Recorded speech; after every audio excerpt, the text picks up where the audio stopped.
I thought there's no better place to talk about Australia than in the outback, in the middle of a field, under the sun, with a somewhat cold beer. My world experience is about trying new things, Here I go. pushing limits, and spontaneous adventures. It's about the moment and what being open can bring. So subscribe and let's go do the dang thing. We're doing the damn thing! Why the heck would you go to Australia to work when you could go to Australia just for a holiday?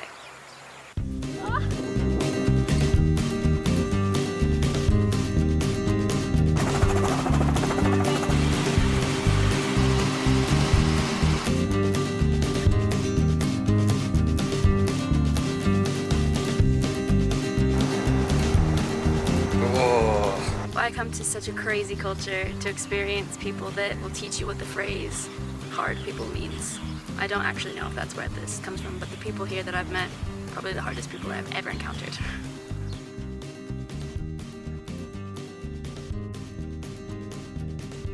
I guess first of all, what is a working holiday? Well, that's exactly what it sounds like. Gives you the same working rights as Australians would have to be able to come here and work and travel. And work and travel and work and travel and blah blah blah blah. And it has allowed me to live this extravagant lifestyle. So what's the point of coming to a place that you're supposed to be on holiday just to work? And I think there's something to be said about the fact that when you work in a culture, you understand it a bit differently than you would when you're just passing through. For example, in the couple of months that I've been able to work here in Australia, I've learned somewhat, because I think it's so much deeper than what I've learned, is the humor, Australian slang, and what people do on a day-to-day basis here, what life is like here. I've been able to make some friends that have taught me a lot of things, told me kind of the more secretive places to go, and have just welcomed me into their sort of family, and I think that's pretty amazing when you're traveling somewhere to be able to have that sort of connection with the people that live there on a day-to-day basis. Most people, you get your first year visa, which I'll talk about shortly, and then you have to do a certain amount of work to be able to apply for your second year visa. And usually people do this because Australia is such a large country. They can't finish traveling and working it in 1 to 2 years, 3 years maybe. It is a massive country. And what you need to do to be able to be eligible for that next visa is to work either in the farm industry or remotely. And now, thanks to COVID as well, you can work in hospitality depending on the area. And I've chosen to do farm work and remote work because I think, for me, it's just a bit more interesting. I'm meeting different people and I'm getting to do things that I never would in other places. So mustering cattle, 2,500 head of cattle, and drafting them and learning about that, I would have never done in another place. And being able to work in an outback bar here and just interacting with characters that maybe you only see in movies or never imagined, and that's pretty cool. But this isn't always the case for everyone. I've had some friends who have had really bad experiences with their employers. There's been some horror stories. If you check out my first video of going onto a station, I had a lot of nerves about the fact that there are a lot of horror stories, especially around station life, that the employers will maybe abuse the employee, the backpacker, will take their passports, will do all these things. So it pays to do a little bit of research onto who you're going to work for or with. But there's many different places where you can find this information, and just talk to other backpackers because they're not going to lie about their experience. They're also there to do the same thing you are, to experience the culture, to make a little bit of money to be able to travel the rest of the country. So you can check out groups on Facebook, backpackers job boards, and the government right now at the moment has a lot of deals going on depending on where you are, because they need so many workers that if you work for a longer period of time you can get more money back from them for relocating and things like that. So it's just something to look into. But again, make sure you ask around about your employer, or just go with your gut feeling. If it doesn't feel right, maybe don't do it.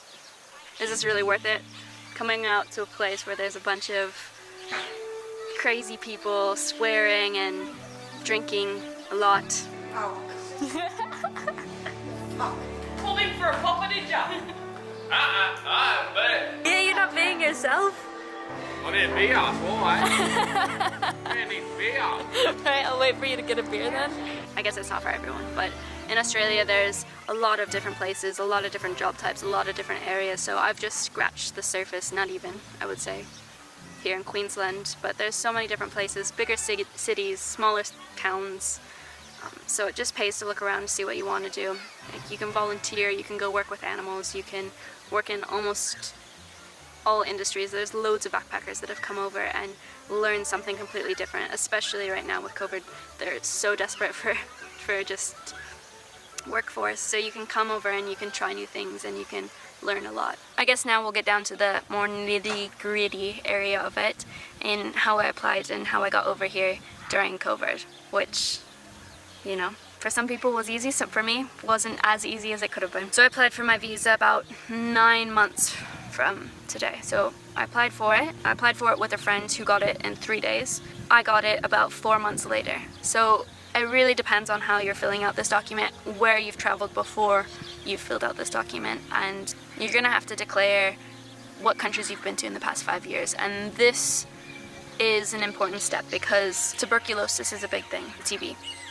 And if you've been to a country that has warnings for this or is known for it to be high, then you're gonna have a little bit more to do. Or if you live in a country that has that.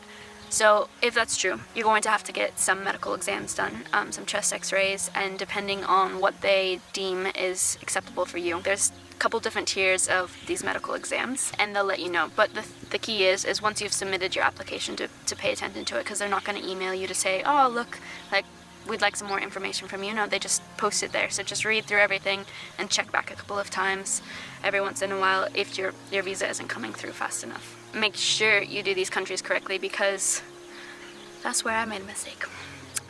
Back in 2018, which was just on the edge of my 5 years of countries I needed to declare, I did a semester in South Korea. But because I'm extremely dyslexic, I put North Korea and didn't find that area while I was checking over my application. And as you can imagine, that red flagged my application pretty quickly. And because the Koreas in general are TB high, I needed to get a medical exam. But because I had made that mistake, I was put into the top tier of medical exams that I needed to do, and ended up having to spend about 1,200 Aussie dollars in medical exams. That doesn't include transportation, because there's only certain places that you can get these medical exams. And if you get told that you need to get these medical exams done, they'll let you know. There'll be a list of places closest to you. Not all countries have it. But at the same time, not all countries at the moment are open for it, so just make sure you're checking back to see if you're finally eligible to come over. Which leads me to my next point, is they word it very, very poorly on the application. On the application, I think it says something like, where's your home residence? And if you're traveling, for example, I was in New Zealand at that point. I didn't put my New Zealand address because it said your home residence, so I put it back home. And my application wasn't going through still. Now, second problem. And it was because that country wasn't eligible to come over to Australia, so they basically just shoved my application aside and weren't looking at it. And you have, I think, 3 chances to change your application without having to pay for it. So I'd already changed North Korea, and now I was changing my address. So you need to put it in a place that is being accepted by Australia, even if you aren't there at the moment. So for example, in Europe, if there's only a couple of countries that are selected, if you can put an address somewhere else where that is eligible and be able to travel through there, that's the way to do it, because otherwise your application is not going to be viewed.